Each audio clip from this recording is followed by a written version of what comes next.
આજથી થોડાક દિવસ પહેલાં સુરતના અમરોલી ખાતે આવેલા કોસાળ વિસ્તારમાં એક વૃદ્ધ મહિલાનો કોથળામાંથી મૃતદેહ મળી આવ્યો હતો, જેના કારણે સુરતની અમરોલી પોલીસ પણ દોડતી થઈ હતી.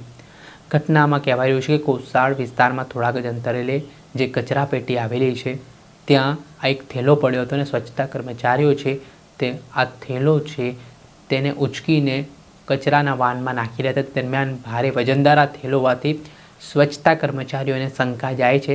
ત્યારબાદ તેઓ આ કોથળો ખોલીને તપાસ કરતા તેઓ પણ ચોંકી ઉઠે છે, કેમ કે અંદરથી એક વૃદ્ધ મહિલાનો મૃતદેહ મળી આવે છે.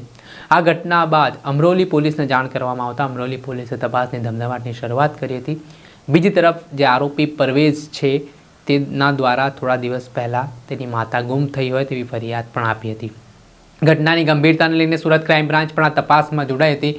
ત્યારે અમરોલીમાં આ પ્રકારે એક મહિલા ગુમ થઈ હોય તેવી માહિતી સુરત ક્રાઇમ બ્રાન્ચને મળીને સુરત ક્રાઇમ બ્રાન્ચે એ બાબતે મહિલાના જે પરિવારજનો છે તેમને પૂછપરછ માટે બોલાવ્યો. જોકે આમાં આરોપી પરવેઝ અને તેના ભાભી સહિતના લોકોની ભૂમિકા શંકાસ્પદ જોવા મળી. તેમની સઘન પૂછપરછ કરવામાં આવતા તેમણે કબૂલાત કરી કે તેમના દ્વારા જ આ વૃદ્ધ મહિલાની હત્યા કરવામાં આવી છે. આ વૃદ્ધ મહિલાનું નામ હમીદા ખાતુન હોવાની વિગત સામે આવી રહી છે, જેમાં ભાભી અને દિયરે મળી અને ભાભીના પિતાએ મળીને આ હત્યાની ઘટનાને આરોપીના અંજામ આપી છે. આ ઘટનાના સંદર્ભમાં પોલીસ દ્વારા જે તપાસ કરવામાં આવી તેમાં શું ઘટસ્ફોટો થઈ રહ્યા છે તે સાંભળો. ગઈકાલે સવારે 11 વાગે અમરોલીના કોસાળ આવચમાં H2 મંદિર હનુમાનજીના મંદિર પાસેથી એક કોથળામાંથી કર્મચારી જે સફાઈવાળા હતા એમને સવારે એક કોથળો મળ્યો, જે વજનમાં વધુ લાગતા જે ચેક કરતા અંદરથી એક ડેડ બોડી મળી આવેલી હતી.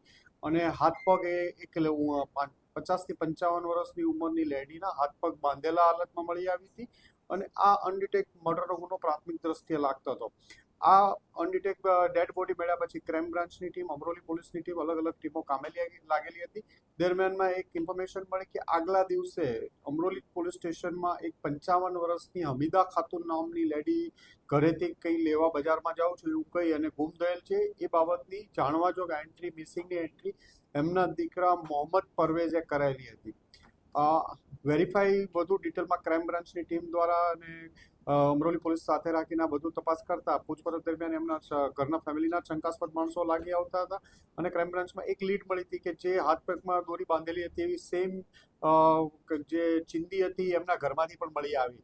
એટલે એમના ઘરના લોકો આ મર્ડરમાં સંડોવાયેલ હોવાનું પ્રાથમિક દ્રષ્ટિએ લાગતા ક્રાઇમ બ્રાન્ચની બધા જ પોલીસ ઇન્સ્પેક્ટરો અને ટીમ દ્વારા એમના બંને દીકરાઓ બહુ બધાની ઘનિષ્ઠ પૂછપરછ કરતા નાનો દીકરો પરવેઝ, જેણે પોતાની માં ગુમ થયાની અમરોલી પોલીસ સ્ટેશનમાં જાણવાજોગ દાખલ કરેલી હતી, તે અને મોટાભાઈ વસીમની પત્ની શબાના, આ બંને આ મર્ડરમાં સંડોવાયેલા હોવાનું હતું. આ બંને વચ્ચે પ્રેમ સંબંધ પણ હતો. આ પ્રેમ સંબંધમાં એમના સાસુ ઘણીવાર એમને પૈસાની બાબતમાં મગજમારી કરતા હતા અને ઘરમાં ઝઘડાઓ થતા હતા. આ બંને એમના જે શબાનાના ફાધર છે ફિરોઝ આલમ, જે બિહાર સમસ્તીપુર રહે છે, એને બોલાવ્યા હતા.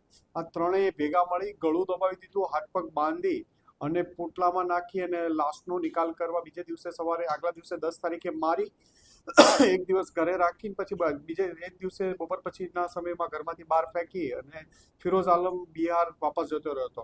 ક્રાઇમ બ્રાન્ચની ટીમે કાલ આ બંનેના ઇન્ટ્રોગેશનમાં કન્ફેશન પછી તરત જ એની માહિતી મેળવી અને બિહાર એસટીએફ સાથે મદદ લઈ અને એને તરત જ પટના રેલવે સ્ટેશન પાસેથી એને પણ ડિટેન કરાયો છે.